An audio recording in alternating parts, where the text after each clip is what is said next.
We noticed that this is one problem that doesn't go away. I mean, each year we have a discussion on the subject, which is fine with us, but we also wish there'd be a time when we would not have to, but that's something in the future when we have to look at. Now, let me start with Charlene here. Now, tell me a bit about the tribal program first. Let's start there. Okay. Our family violence prevention program assists everyone because we are grant funded, so everyone is able to be assisted.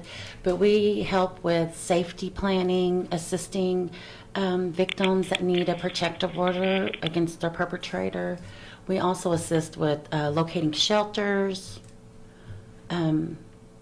also transportation.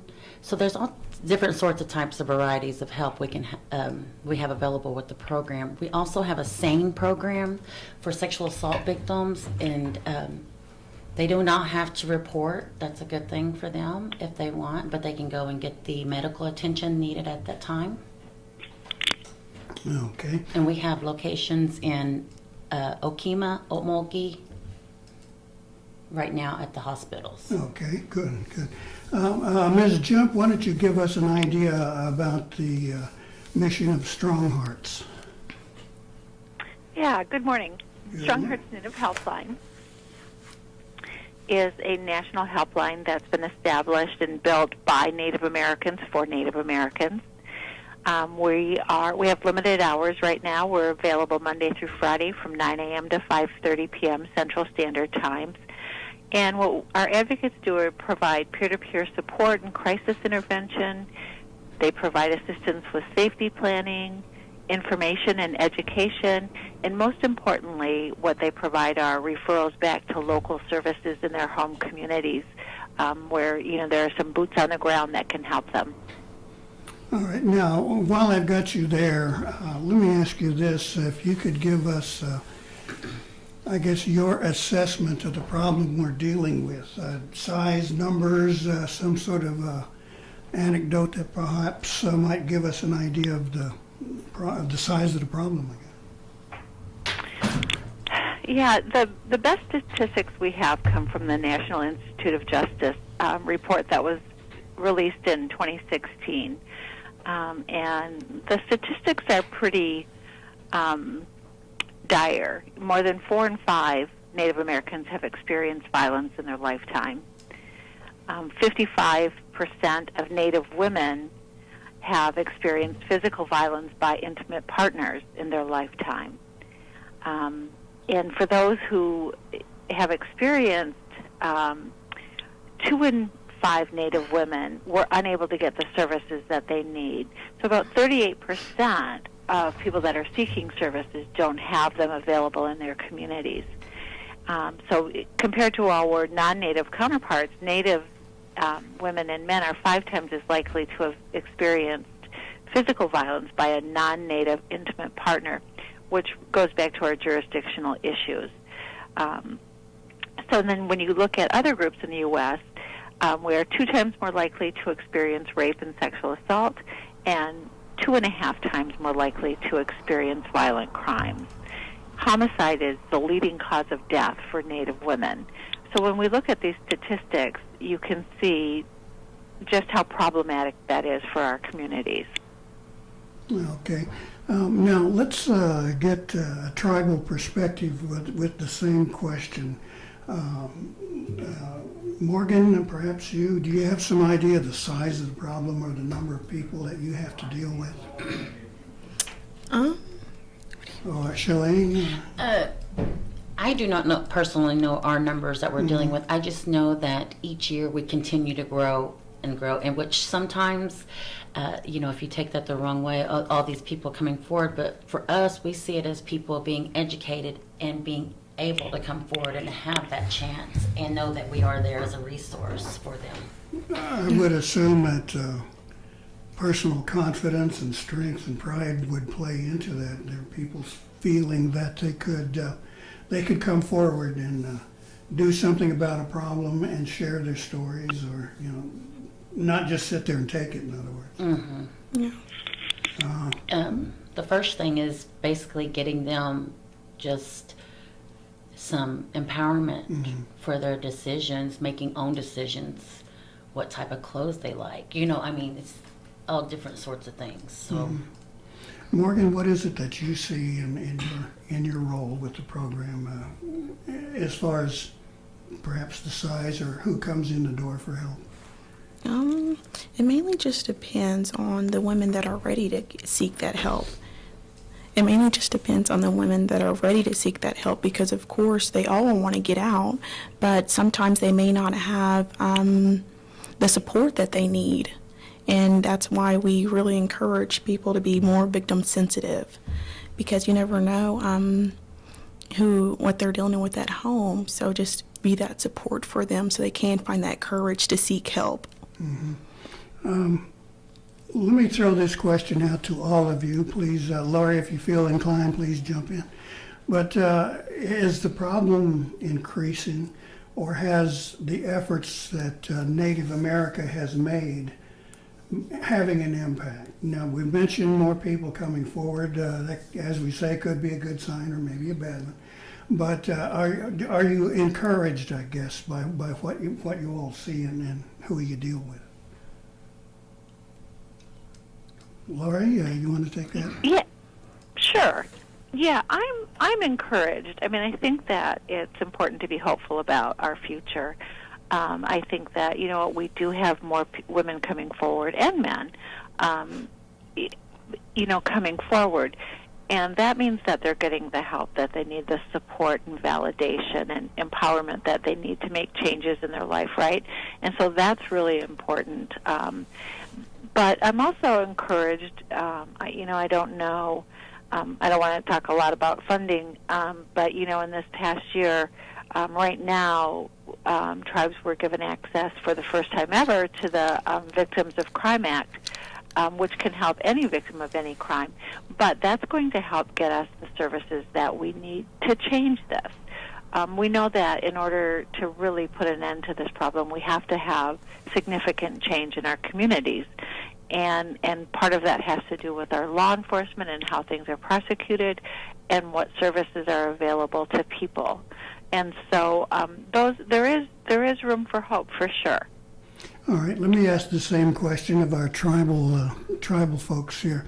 Are you encouraged by these kinds of signs? Does it make you feel better that those numbers have changed? And have you, as Lori said, maybe seen a change in attitudes, both the victim and perpetrators, perhaps? well, I am very encouraged because it continues to grow each year. The services that we assist the victims with, and they're survivors of it then. But yes, and also in our community here with Creek Nation, Monty Randall has done a tremendous job trying to incorporate the men in and try to teach them how to speak to a woman, or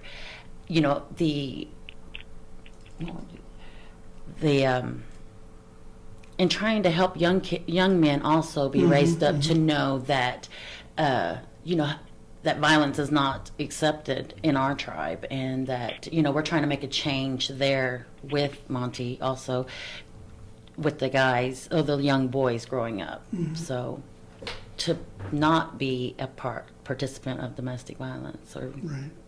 Morgan, you want to chime in there? Have there maybe been some changes in attitudes, do you think? As far as you can see. I'm not sure. Okay, well, that's all right. I'm not sure. All right, well. Yeah, but we're trying to work on that. Well, I think there has been, and I think that your efforts have paid off, and those of the national group Strongheart.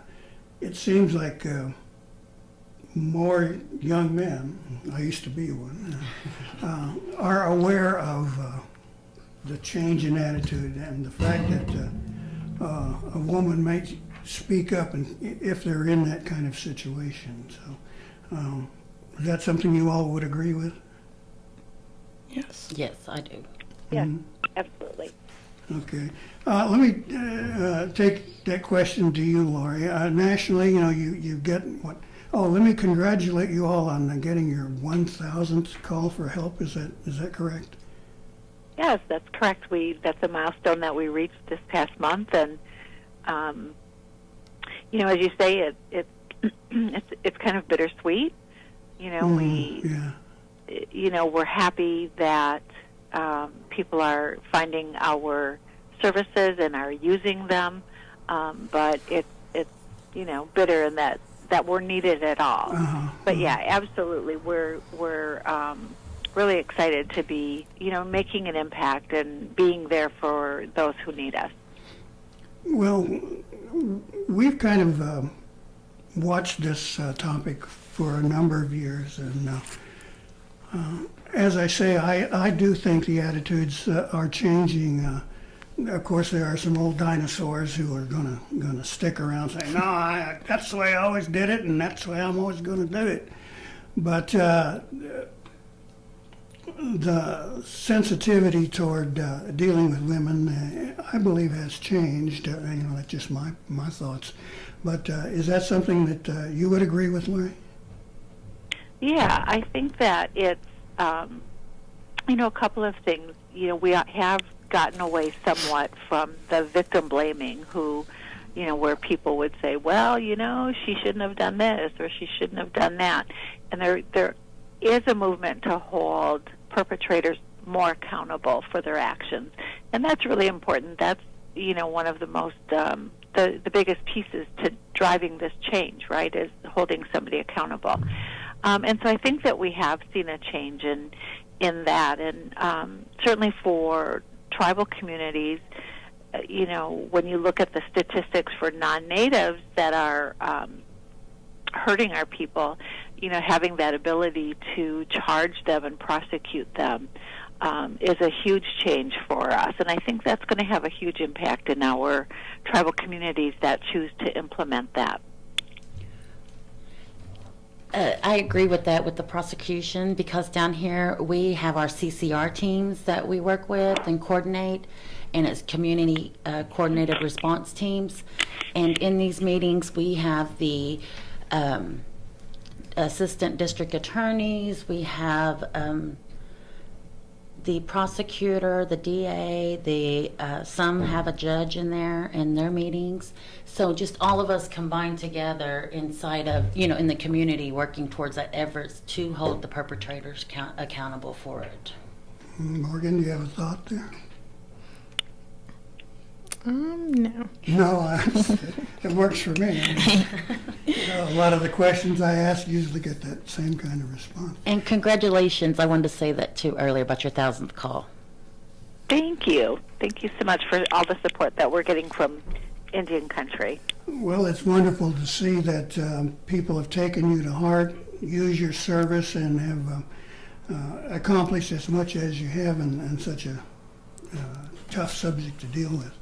Now, we looked at some of the laws that are kind of playing into part here. Of course, most people are pointing to VAWA, the Violence Against Women Act, as being a real turning point in allowing tribal governments and Indian people to prosecute those who may not be members of the tribe, and giving them another tool.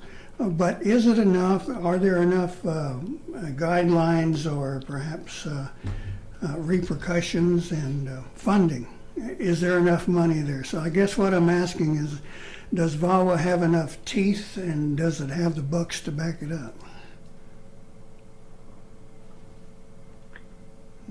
This is Lori, and I'll start off that conversation. Thank you. I think that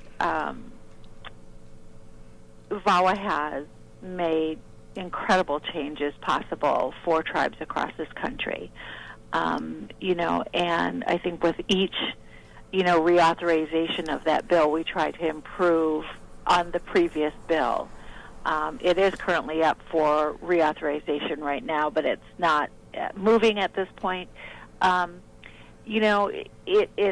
It's not as highly funded as some tribes need. There are some tribes who are doing very well, but there are some tribes who haven't gotten quite up to speed, and so there's always a need for more funding to, improve our efforts. But it has made an incredible difference for our communities. It's improved, our law enforcement and prosecutor response. It's improved the services that we've had available for those who are experiencing domestic violence. And the latest one, the VAWA 2013, which gave us the authority to prosecute non-native perpetrators of domestic violence, was a huge piece. It's very limited, but it's a huge start for us. And so as more tribes implement that, I think, it'll be important to add to that. Right now it's limited to domestic violence. I think that adding some pieces there around sexual assault is important. Certainly adding crimes against children is important. So, it's done a tremendous amount for us, but there's always room for growth, for sure. I can't see how sexual assault would not be violence against women. So, if they need to change the language, then that's a pretty good starting point, eh? Yeah, absolutely. All right. The current. Go ahead. Sorry, go ahead. No, you. Well, the current law is limited to. It has some very strict requirements, and it is limited to domestic violence and associated crimes. And so sexual violence or assault or rape is not part of that at this point. It's something that we definitely are pushing for, though. Right. Now, we've got only a couple of minutes left in the program now. Has Strongheart got some event or some program going that you'd like to mention right now? What I will mention is that we are looking forward to expanding in the next year our hours, as well as hopefully additional staffing. And so be on the lookout for those announcements. That would be great. Okay. And what is the number in case someone wants to call for help? Yeah, our phone number is, oh my gosh, I'm totally... I've done that too, and I always do it on the air. Is that I'm sorry. Go ahead. 1-844-762-8483. That's 1-844-7-NATIVE, right? Yes, Okay. correct. Well, don't feel bad. Like I said, I've done it several times, and here I am running a radio program. I can't think of a darn thing to say that I'm supposed to be saying. All right. Well, we want to thank you so much, Lori, for taking time to join us this morning. Charlene and Morgan, please thank you so much, and thank Sean for me for making you available. Yes. I want to announce our event Please. today. If Yes. you'll have time to come out, it starts at 11, but it's going to be a panel. They're going to be discussing different DV situations coming from all aspects. Therapy from someone that has been abused. So it's just a variety of different things to hear and listen about domestic violence. So we're going to have free lunch. We're going to have some shirts and goodies. So y'all come out if you can. And wear purple. And wear purple. And our phone number is 918-732-7979. We're 24/7 because we are emergency crisis. So, but you can reach us normally Monday through Friday, 8 to 5, and after hours. All right. Now, where will the event take place? It's going to take place at the Mound. At the Mound? Okay. I always call the Dome the Mound. I know. But it's going to be at the Mound. All right. Well, thank you all so much for coming down and joining us for our program today. We appreciate all of you and the efforts that you're making, and we wish you success in the future there. Mado.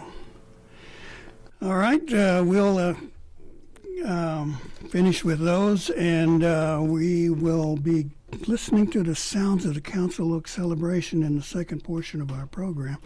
And we've got a big stack of community announcements, so we'll get to as many of those as we can. So please stay with us here. We are Mvskoke Radio, and we want to We want to punch all the buttons correctly and make things happen. Here we go.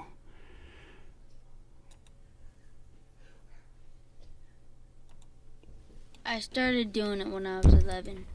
I wanted to be just like my big brother. And some of my friends were already doing it. We got hooked fast. I just can't get enough. I'm Jacob, and I'm addicted to playing the drums.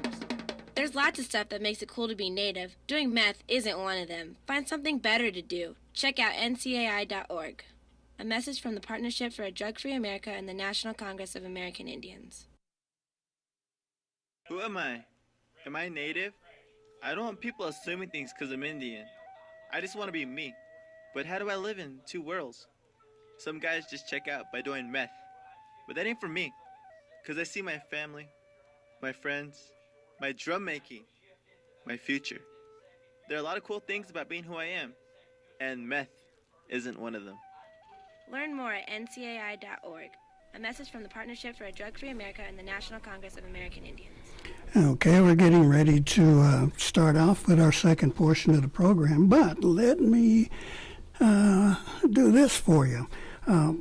Any hockey fans out there? I'm sure there probably are a few.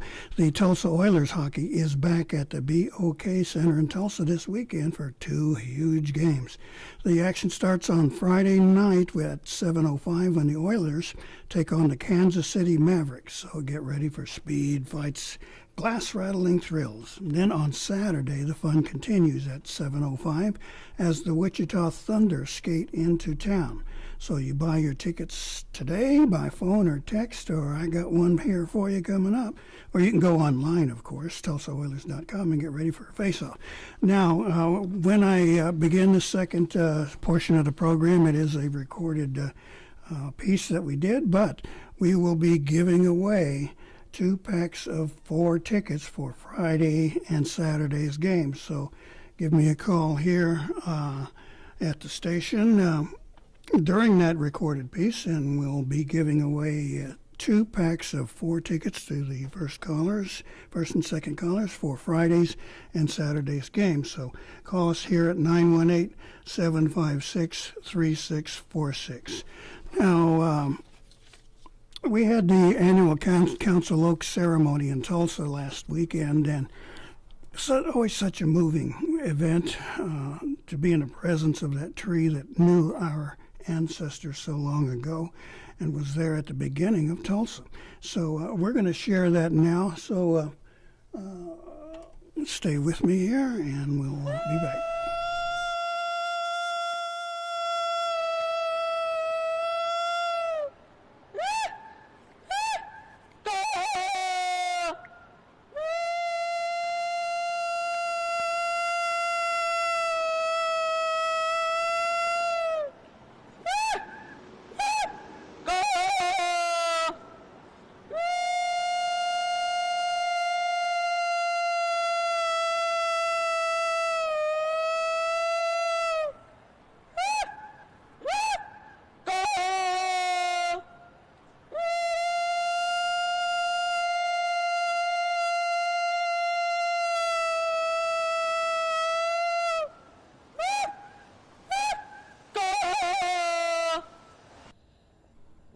As Principal Chief and on behalf of the Mvskoke Creek Nation, first of all, let me welcome each one of you today. We've been blessed with a beautiful day, and I think we'll have a beautiful ceremony today. Each time I come here, you have mixed feelings about being here, and I know it's been on my mind. It's just, I think we've been blessed that,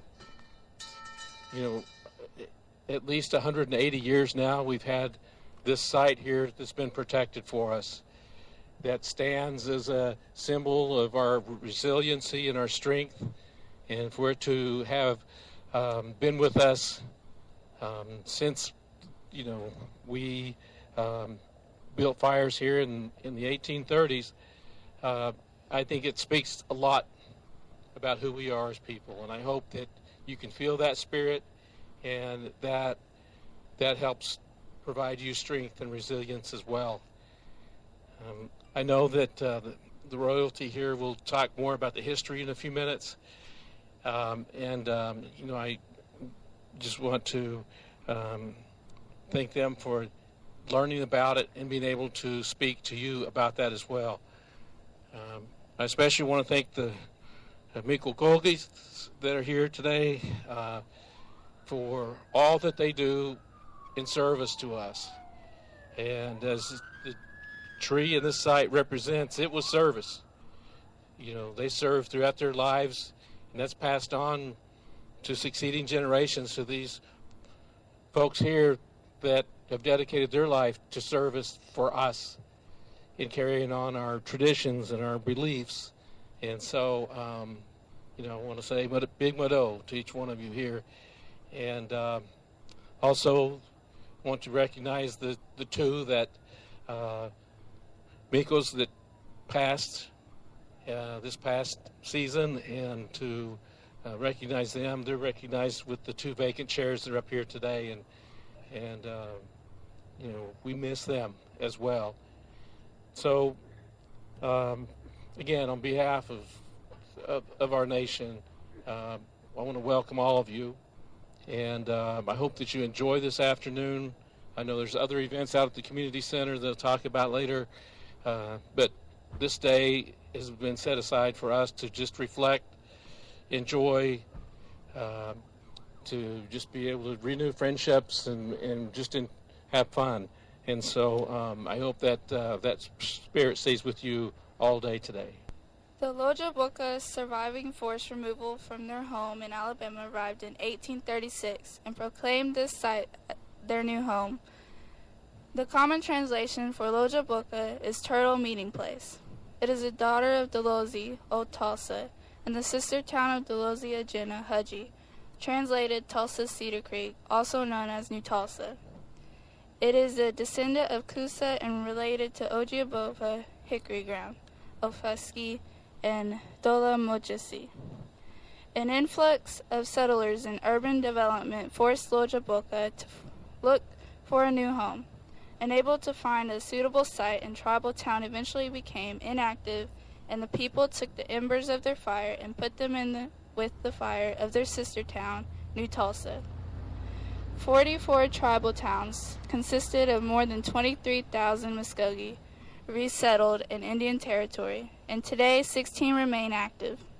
Alabama, Arbica, Duck Creek, Fish Pond, Greenleaf, Hickory Ground, Lubby, Kellyville, Polecat, New Tulsa, Neyaka, Mvskoke, Peach Ground, Sand Creek, Iron Post, Tallahassee, Cromwell, Tallahassee, Mvskoke, and Mvskoke, Muddy Waters. Thank you.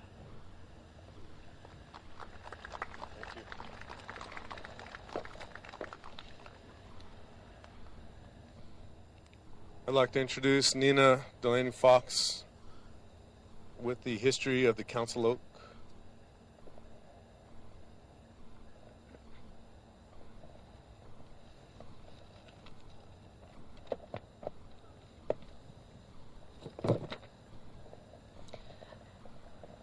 The history of Council Oak. Upon their arrival, the Loja Boga placed the coals from their original fires at the base of the towering oak. The tree designated the new home of the Loja Boga, which they called Tallahassee, or Old Town. Shortly after their arrival, the Mvskoke Council convened at the oak to reestablish their tribal government. Mispronunciations of Tallahassee by subsequent settlers eventually gave Tulsa its name. The town conducted much of its business near the tree from 1836 to 96, along with ceremonies, feasts, games, and celebrations. Council Oak became known as Tulsa's first town hall, first conference room, first church, and first court of law. After the turn of the 20th century, residential growth hemmed in the site. In 1913, 8-year-old Mary Leach moved into the house across from Council Oak tree, sparking her lifelong devotion to the tree. As an adult, Leach worked with Chief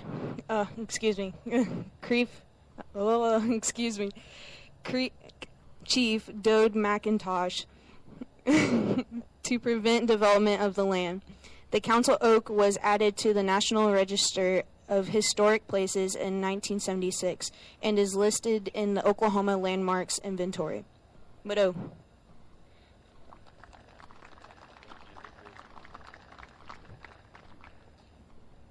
Thank you. You did very good. Appreciate you.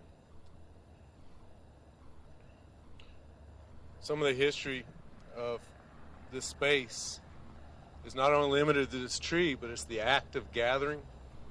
Just the way that we're gathered here and we understand the importance of each other. When we gather alongside this tree is special, but it's the people who gather that give it gravity. Because when we show up and we remember each other, remember why and how we're related, and the journeys our people have come to make, and it's difficult, it's long. We also look forward to the future while we regard the past. So I wanted to point out the sculpture by Dan Brooks across the street, and it's fire. And fire, it's a revered element of our Mvskoke people, and it's a sacred fire. And fire is built on logs pointing in the 4 cardinal directions, with the earliest Mvskoke teachings that instruct that our sacred fires are to burn eternally, and if extinguished, the Mvskoke people will perish. But we're still here. And sacred fires are integral to the religious, political, and social systems long before the first European contact. And upon removal, the tribal towns brought with them the ashes of their ceremonial fires to be rekindled here. And here's where we gather, and across Creek Country.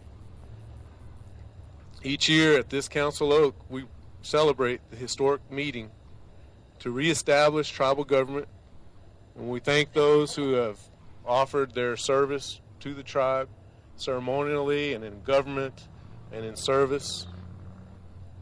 We take this time to remember the struggles and celebrate the successes of our nation.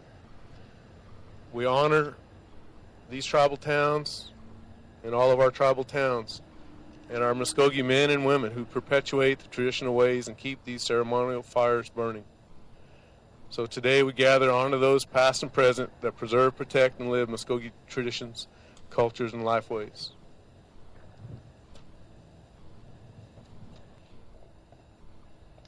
Again, I just would like to recognize Kenneth Johnson, and if you could give him a round of applause for coming from New Mexico to be our MC today. I think we have some others from New Mexico and from other states, and just want to welcome you here and welcome home, and hope that, you know, it's our prayer that we continue to be able to utilize this space, that it's here for us, as Kenneth mentioned, a place we can go for reflection, inspiration, to help guide us in the decisions that we make. I also want to welcome any of those who may be associated with the Tulsa Public Schools and the Council Oak Elementary School, which was recently renamed from Lee Elementary to Council Oak in honor and respect for this location.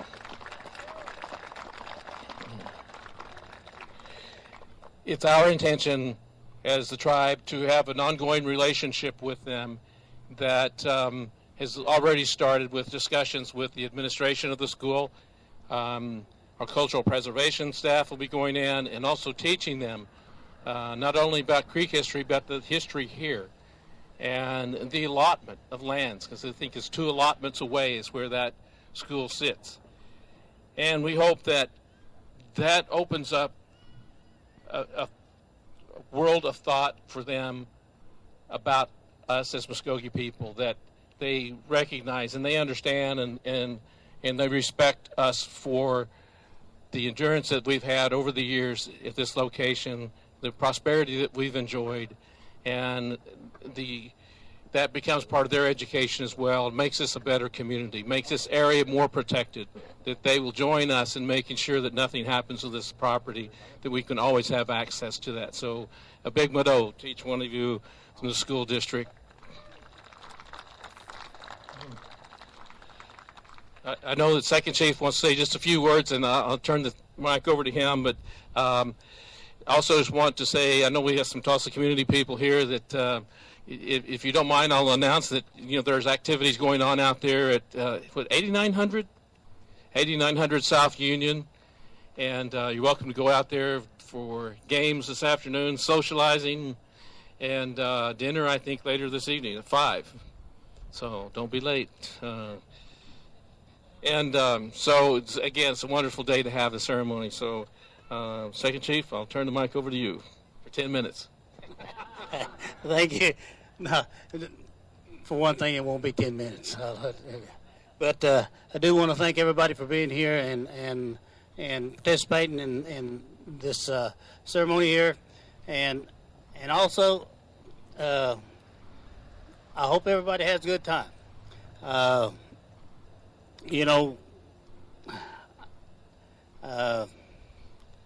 Chief has done a good job with the people, the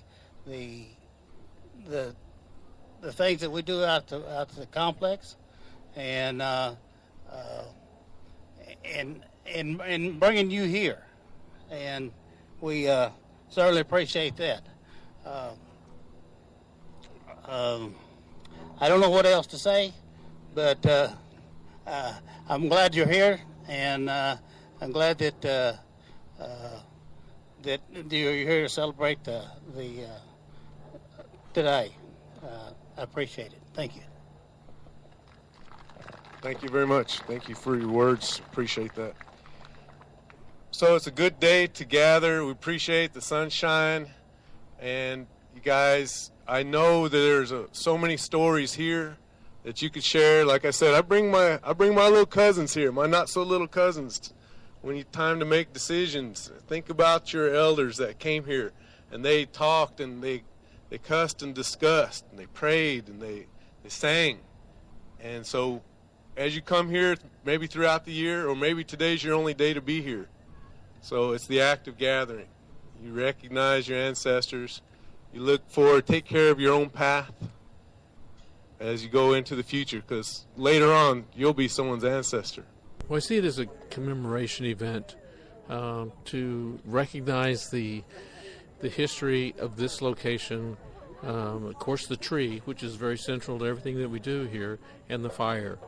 And so each year we gather, we recognize our history at this location, the events that took place from approximately 60 years, from late 1830s to 1898, and I just am so pleased that we still have this site that we can come back to and remember our history and remember the sacrifices that people made when they walked the Trail of Tears and when they got here. And so I'm looking forward to today. It's a beautiful day, and it's a great day to have the ceremonies. Now, the city of Tulsa, it looks like, has been taking pretty good care of these spots here, the stickball player park, and then, of course, the tree itself. What does that tell you about how the city looks at us? Well, I think in one aspect, we have joint history, because from what I was reading is the city of Tulsa held some of their first meetings here as well. So, I think they recognize the importance of this in addition to our history. And if anything, we kind of join there. So for them to take such good care of this, I think shows the degree of respect they have for us. And, now having the Tulsa Public Schools rename the elementary school just down the street, Council Oak, I think it expands that and gives us even more presence in this area. And it's not that we're looking for the attention, it's just for the respect and the acknowledgement of this is where, a significant part of our history took place right here in Tulsa. Now that you mentioned that, has there been any acknowledgement by school officials or the city about the name and a possible relationship? Yes, there has. We've had outreach both from public relations and tourism, and we're going to, this weekend being the long weekend for the kids and the teachers were out of school, they may not be here today. but we're going to be taking the program into the school and teaching them about it very soon, and then hopefully next year it'll coincide to where they will be able to attend. And so we'll acknowledge them today, and hopefully some of them and their families are here, but there's a renewed sense of interest on their behalf about this site. And so we want to make sure that we go into the school, and we'll cultural preservation will be making presentations as well, and maybe leaving some objects there or replicas of things to remind them of our history. So, yeah, I think it's going to be a great relationship. This question is a bit off the wall. When you look at that oak, what feeling do you get? What sort of thoughts or emotions come to top? Well, to me, there's a number of them. One, I see it as a symbol. We're so blessed to have it succeed, this long, to still be living. And to me, it represents the resiliency of our people to still be here. When there's been storms and you name it, ice storms, thunderstorms, everything else, it still stands. And to me, that represents us as people. And then the fact that they chose that tree, they selected that tree when they came here, and they knew this was going to be the place that they were going to restore the fire. And this is where we had dances right in this area. It's just another aspect of our culture comes alive and reminds me of that. But I have many feelings about it. A lot of them some emotional feelings because this is, this really defines us to me. Chief Hicks, why is it so important for events like this to take place here? Well, it's first of all, it gets everybody together, and then it kind of commemorates the Tulsa community and the whole bit, and tries to get them all together. It's just a real good thing for everybody to get together. A question I put to Chief Lloyd earlier is, how do you look at this as a memorial, an observance, a celebration? How would you put it? Well, it's kind of a memorial and a celebration. We try to get together and try to commemorate the past and try to carry on the things that we've done. The things that we've done and the things we're going to do, I guess. What kind of message would you say that it sends to the government and the people of the city of Tulsa? Why is it important for these things to take place? Well, it's important to them because they know that we're here, and they know that where Tulsa come from, and that's one thing that we all need to, that they need to understand.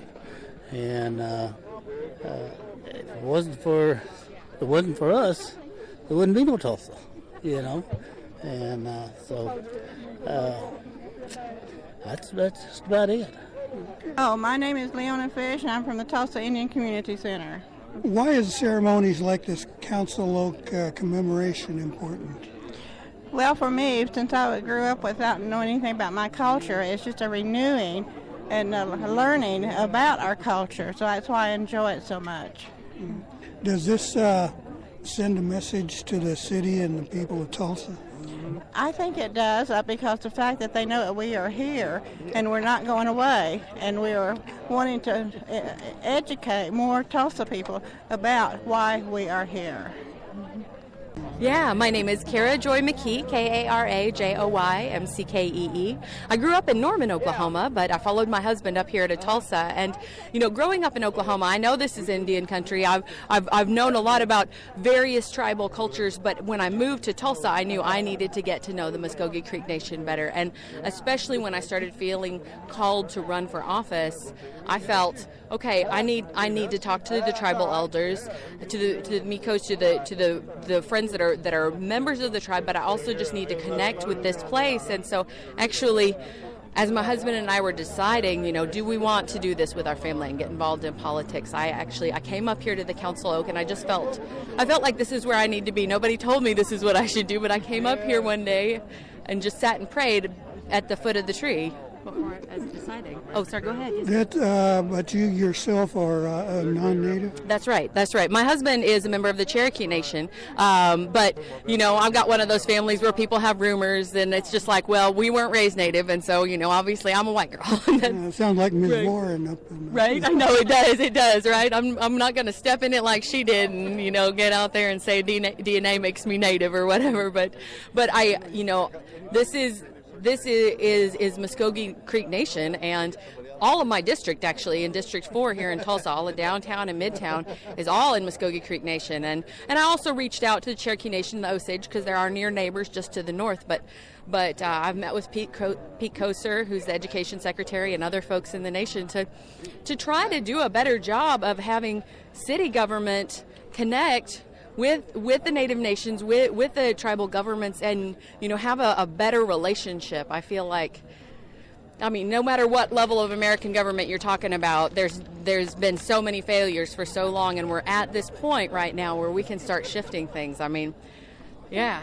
Let me ask you this. Sure. Why is it so important for commemorations like this to take place? What message does it perhaps send to the people in the city of Tulsa? Oh, yes. Oh, that's a great question. I've always been fascinated by and interested in history because I wouldn't be here without my ancestors and without the ancestors of this place who came here, who made this a home. And so I feel like, especially ceremonies like the Council Oak ceremony today, remind us of who was here and what happened here, and we need to know that to know who we are today. I'm so happy that the school has been renamed, the elementary school, from Lee Elementary to Council Oak. That is fantastic. I had someone try to argue with me about, she's like, oh, it'll make the kids think of the Trail of Tears and stuff. And I said, you're thinking about the white kids. The Native kids are already knowing all of that history. And everybody needs to know. And I think that's it's fantastic. And having that name on the school will give us a little bit all year long of what we get today at the Council Oak ceremony. So, yeah, it's special and important. Okay, great. Thank you very much. Oh, it's wonderful talking to you. Okay, now I'm back in business here. Let me get your name and where you're from. Grace Benner, Okmulgee. Why is it important for commemorations or ceremonies like today's to be taking place? Because it's an introduction from our ancestors to our young people. And I think that's very important. And they need to look around and see the elders, and the elders need to look around and see all the up-and-coming young tribal leaders, men, women, young women. So this is a source of pride. It's very much a source of pride, and this place has endured. What kind of message does this send to the people in the city of Tulsa?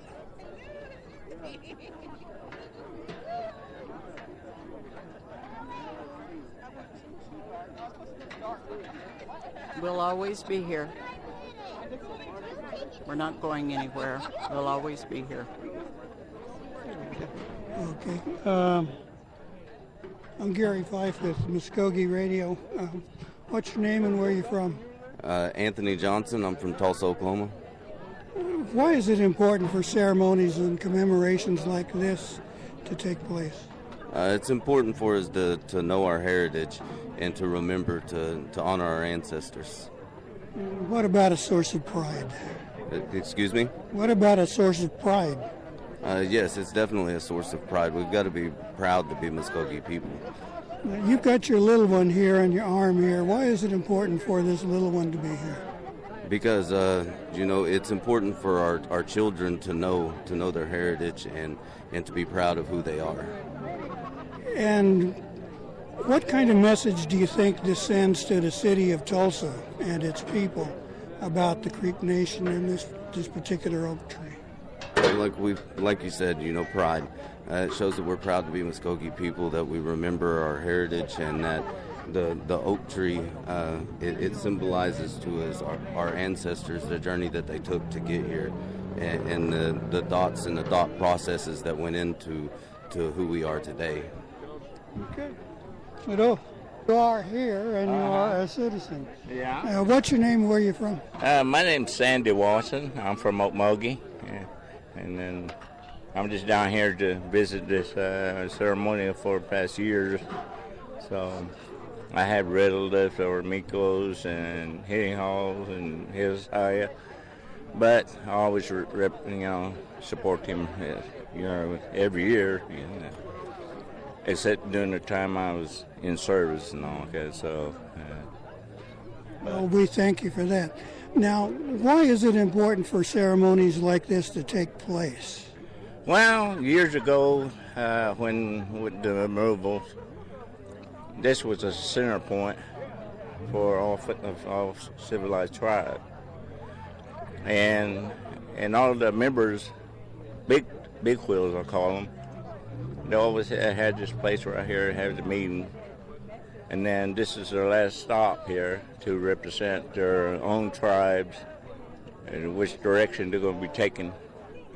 And used to be when they have this this oak tree meeting, used to be all 5 tribes here. Now it's down to 1, but I guess you can say Mvskoke Creek and some uses should reply to this place here. And I guess you can say right now, as the young generation took over, it's kind of more or less like that, they need to acknowledge on this meeting, and so more or less it should be, established that way. It sounds like it's a source of pride for you. I guess you can say that, but they have their own ways, and we have our own ways. But it's not saying a lot of stuff like what you're saying. But myself is it's kind of like they need to think and focus their heritage, just like we did Mvskoke's, Choctaw and Seminoles and all that, the 5 tribes, to represent our heritage, traveling from here to here. Finally, what kind of message do you think this sends to the people in the city of Tulsa? A message to the Tulsa? No, well, it's kind of hard to say. There's a lot of, I guess you can say, politics on that, and also, understanding. It's kind of hard to reply to that to the city of Tulsa, just like Mvskoke Creek. Used to be a handful come out here, but now there you can see capacity got here in Mvskoke Creeks, and just like Tulsa, if they had the Tulsa media come out here and see what we're representing this the ceremony. That's kind of understanding to let them know that we still Mvskokes, and we're still Native American with the 5 civilized tribes. All right, thank you very much, Mado.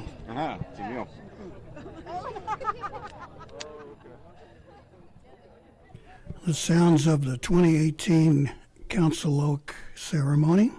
Our chiefs, Mr. James Floyd and Mr. Hicks, and then the comments from folks who attended. So hope you enjoyed that, perhaps.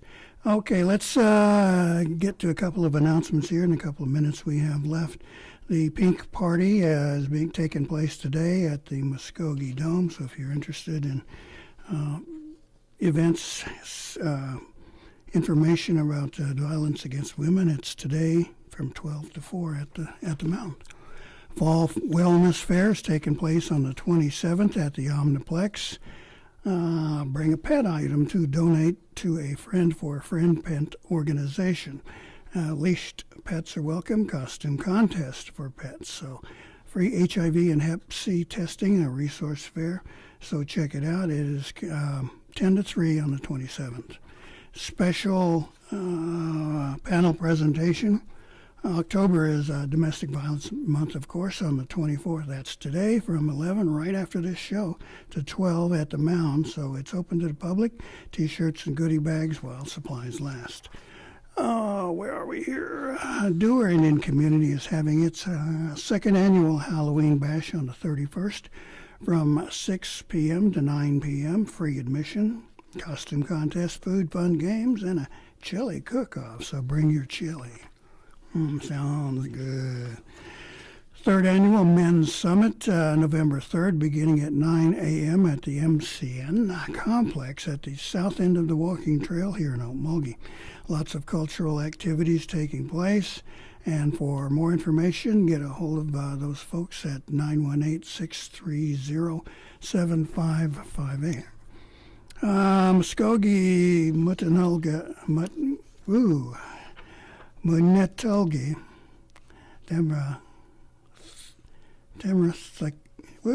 forget it. Mvskoke Youth Games, how's that? On November 3rd this year, the 6th through 8th grade, 9th through 12th, 12 competitors per team, so check that one out. Taking place at the Nations Complex, that's on November 3rd. And I'll get back there and learn that word again. It's October, all of this month. If you're interested, donate new socks and other essential items for the homeless to prove that even the smallest acts of love, like donating a pair of socks, can make a big difference. So donations can be dropped off at the Mvskoke Nation Youth Services Office, 918-549-2557. Okay, thinking ahead to Christmas, it's time for the most wonderful time of the year. The Angel Tree Project is back, looking for donations for 75 children who need your help in making the holiday session all that it should be. So submit donations by December 1st at the Mvskoke Creek Nation Children and Family Services Building on the complex here in Okmulgee. Or you can give them a call, 918-732-7869.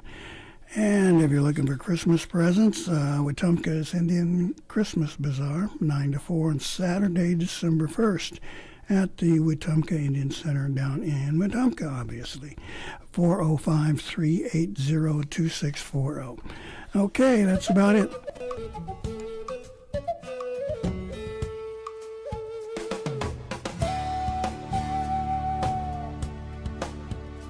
You've been listening to Mvskoke Radio.